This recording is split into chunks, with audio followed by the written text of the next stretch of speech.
All right. So I'm going to record a couple of sort of preliminary short pieces that are intended to give some background on the writing, the experiment that produced Being and Learning. And so this is one that is giving some philosophical context and sort of rooting it in some texts that for sure were inspiring me at the time when I was writing and working on this project, had been for some time, as well as recently as this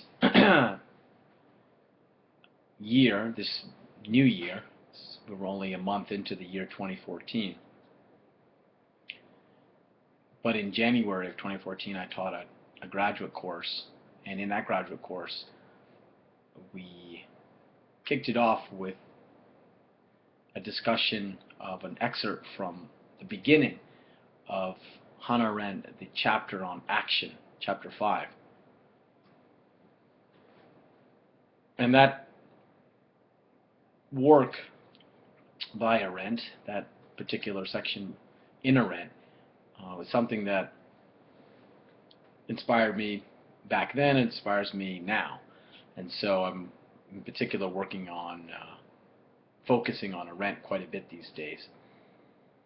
And so it's with Arendt that I'm going to give some very brief comments on the context, philosophical context for Being and Learning. I guess I would describe this or title this as the comments on self-disclosure or self-disclosure, orientation of self-disclosure. I hadn't really used that term in discussing the book or thinking about the book, and it was my colleague Sam Rocha who first used that term, self-disclosure, and he used it in comments that he made that to me when we were discussing the book, came out in 2012, and also as he was preparing comments for his presentation to the Philosophy of Education Society panel that we had that was devoted to Being and Learning. And as he was preparing for that, last year, as a matter of fact, we were talking, and he said, what strikes me about this work is that it's a work of self-disclosure. And I hadn't thought about it like that, although it's fairly straightforward where Sam was coming from on one extent, because the way that the book begins. And maybe next week, before the first of the return, the redux to the daily meditations, I'll talk a little bit about the introduction, where I talk about how I actually got going and where the whole project started. But here I'm focusing on self-disclosure. And Sam made this description, and I think it's a really good one, and I think it's really important. And at first I sort of got it intuitively, and I saw his point, pushed back a little bit on it. And then as I heard him make his presentation, I started to get a better sense of how the work could be understood as a work of self-disclosure. And then when Sam subsequently wrote a book review for Being and Learning, which came out in Studies in Philosophy of Education, he also classified or categorized the work as self-disclosure, and I had further understanding of it. But it wasn't until recently, when I returned to this section of Arendt, chapter 5, the beginning of chapter 5 on action, that I got a really, really good understanding of where Sam was coming from. So first I would say that the reason that I was a little hesitant with that description, or that categorization of the work, is that I tended to think of the work as coming out of a training that I'd received, first and foremost at Fordham, and then at the New School, which, for all intents and purposes, you could call metaphysics. My interest in metaphysics goes all the way back, and I describe the experience that sort of thrust me into philosophy in a video that was the documentation of the panel at Philosophy Education Society that I was just referring to. So if you look at that, it's included on the blog. But from a very young age, I won't rehearse that story right now, but from a very young age I was drawn to, let's call them the very, very big questions. And I was meeting with my colleague Stacy Smith last week, and we were talking about the Bhagavad Gita, the Gita, and we were talking about the sort of moral struggle that's going on, or that we're being called to by the Gita. And I made the point to her that for me, philosophy's always been about sort of these bigger questions, that is to say, that draw us out of ourselves. Right? So for me, what distinguishes philosophy from psychology is that philosophy takes us into questions, fundamental questions, first questions having to do with being, the meaning of being, that aren't questions of our identity, they aren't personal questions per se. So questions of justice are linked to this as well. And so I talk about it as being drawn into and being part of the bigger project, the bigger conversation, always emphasizing something that's historically much longer, older, bigger than we are, and humanity as a whole. So these kind of things, right? So, and then of course questions about the divine God, the existence of God, non-existence of God, etc., etc. So these fundamental or big questions, the meaning of freedom, etc., etc. These are the questions that I was always drawn to and sort of thrown into. So to the term or category of self-disclosure just struck me as kind of not hitting the mark, because I'm not so much interested in the self as a philosophical problem, nor do I, or do I understand myself as being the issue. However, it's one of those things, you know, and Arendt makes this point in the section of the human condition that I'm drawing attention to. As we emerge into the world, as we unfold in the world, as we appear to others in the world, we do so without our understanding of the who that's appearing to others. I mean, this is the fundamental sort of mystery of our being, that we appear in the world. We don't know why we're here. Right? That's the perennial philosophical question. What's the meaning of life? Why am I here? But in a secondary way, or in a second way, we also don't know who we are. And so we don't know who we are insofar as it's an ongoing question of our identity, but the who that's appearing to others, it's always beyond our perception. It's always beyond our understanding. We appear to others. Others have perceptions of us. We cannot have those perceptions of ourselves that others have of us. So there's this fundamental gap between how I perceive myself and how others perceive me. And so this self that's being disclosed in the world is a mystery. And I think in a certain sense, if I'm understanding more and more where Sam Rocha was coming from when he was describing self-disclosure, it's in this Arendtian sense of our being a mystery to ourselves and always beyond ourselves, that in fact being and learning really is it's sort of emerging from that place. That question, that essential question of who we are, is the question of being and learning, in the sense that it is what I would call a fundamental question, the question of our being. Not so much the question of my persona or my identity, but the question of my humanity, the question of my being here, the purpose of my being here. What am I called to do? The question, what am I called to do? Who am I called to be, in this larger sense of self, if you will, the being of human, that question is the fundamental question of being that presents itself to us. And in the process of thinking about that, we undertake what I'm calling learning. So learning in an existential sense. That's what being and learning is undertaking to explore. And of course, I did so over a year of meditations, reflections, analyses, much of which is engaging with these primary texts like Arendt. Now, so the matter of self-disclosure then is really the matter of the relationship of writing these meditations and of documenting this process of being and learning.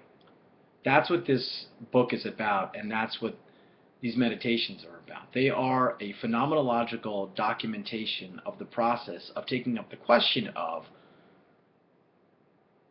what am I called to do? What am I called to be? Or what is my relationship to being? Put my glasses on. So, self-disclosure then is what Arendt calls the manifestation, our manifestation, our becoming into the world. And the question that I try to take up and that I'm engaging with in being and learning, and that propels the meditations, is this what Arendt calls a philosophical impossibility to arrive at a definition of what it means to be human.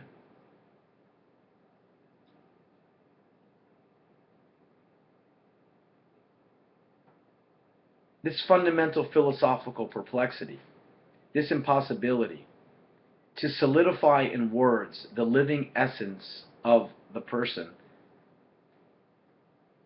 shows itself in the flux of action and speech. So what being and learning is attempting to do, and what I try to get myself into, is this very flow, or what she calls the flux of action and speech. So the philosophical impossibility of arriving at a final definition of the human or of oneself takes us into the place of thinking, which is to say, has us dwelling with ourselves as a question. So philosophy then is ultimately a process of existential learning, because it enables us to dwell with this impossibility, or this perplexity, and the impossibility of a final answer, which positively is the possibility of always raising the question again and again and again. This shows itself in the flux of language, and so the work itself is a documentation of that flux. She says, the point is that the manifestation of the who, in quotations, comes to pass in the same manner as the notoriously unreliable manifestations of ancient oracles, which, according to Heraclitus, neither reveal nor hide in words, but give manifest signs. This is a basic factor in the equally notorious uncertainty not only of all political matters, but of all affairs that go on between men directly, without the intermediary stabilizing and solidifying influence of things. So our very being as human, the human condition, is marked by what she calls this notorious uncertainty. But more importantly, this who that we are, that comes into being in the manner of the ancient oracles, who only gave us signs. Now, these signs that Heraclitus is talking about, or this symbolic way that language unfolds, is this flux that Arendt was talking about. No final answer. Fecundity of meaning. Poetics. And hence why the book is called Being and Learning, a Poetic Phenomenology of Education. They're poetic phenomenological descriptions of my daily meditation, right? So the poetic is meant to capture the flux of the phenomenology that I'm undertaking. One last thing I want to call attention to is something I just kind of discovered recently, very recently, the other day as a matter of fact, as I was reading through Hannah Arendt's dissertation, which she wrote on St. Augustine. And here we can understand that what she talked about in the human condition, she'd been talking about for many, many years, going all the way back to her dissertation on Augustine. And she writes, everything that is created exists in a mode of becoming. And then she quotes Augustine. The heavens and the earth proclaim that they have become, for they change and alter.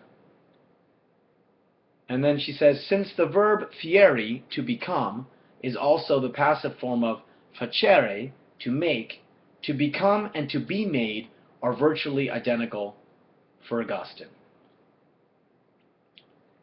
As such, the creator is in principle prior to everything else, ante omnia. Nothing is becoming in him. Only things that are in the mode of becoming indicate something that precedes their existence and lies before them. Their coming into existence was the first change from non-being into being, and the law of change will from then on preside over their destinies. The law of change. This law of change also manifests itself in the flux of language. In fact, we express this subjectivity or being subjected to the law of change through language and action. Strictly speaking,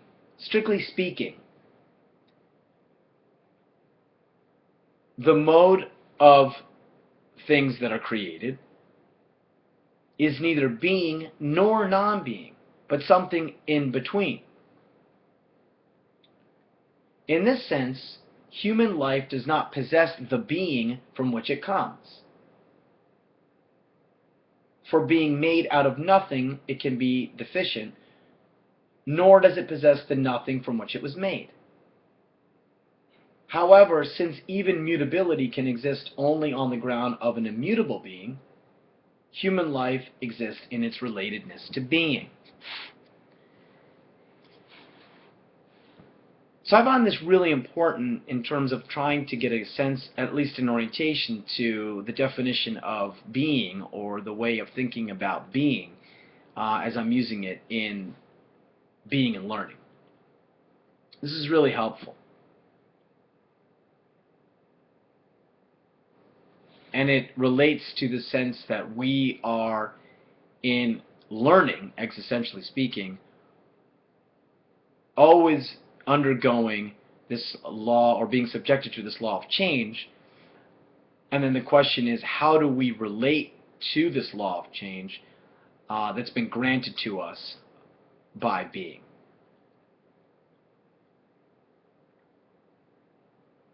And one way of answering that is to say, through self-disclosure. And then one way of saying, well, what does it mean to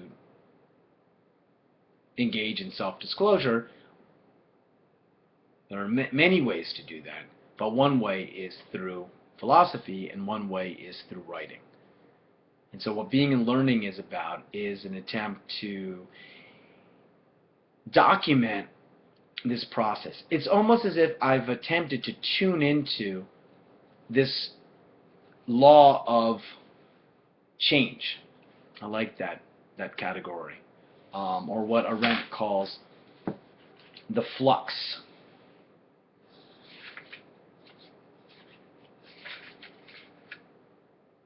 Where we're revealed as a who.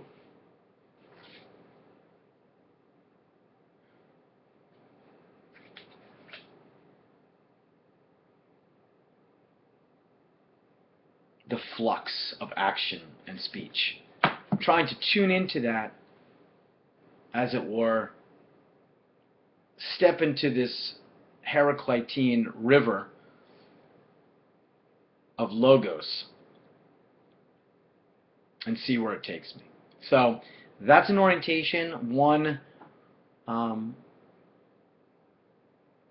sense of what I'm up to with this experiment, or with the experiment that I undertook 10 years ago. It gives you a sense of what to expect in the daily meditations that I'll be returning to. And in fact, on that point of meditations, I will have, I think, another, if not two more, introductory videos that I'll make to give some context to the work.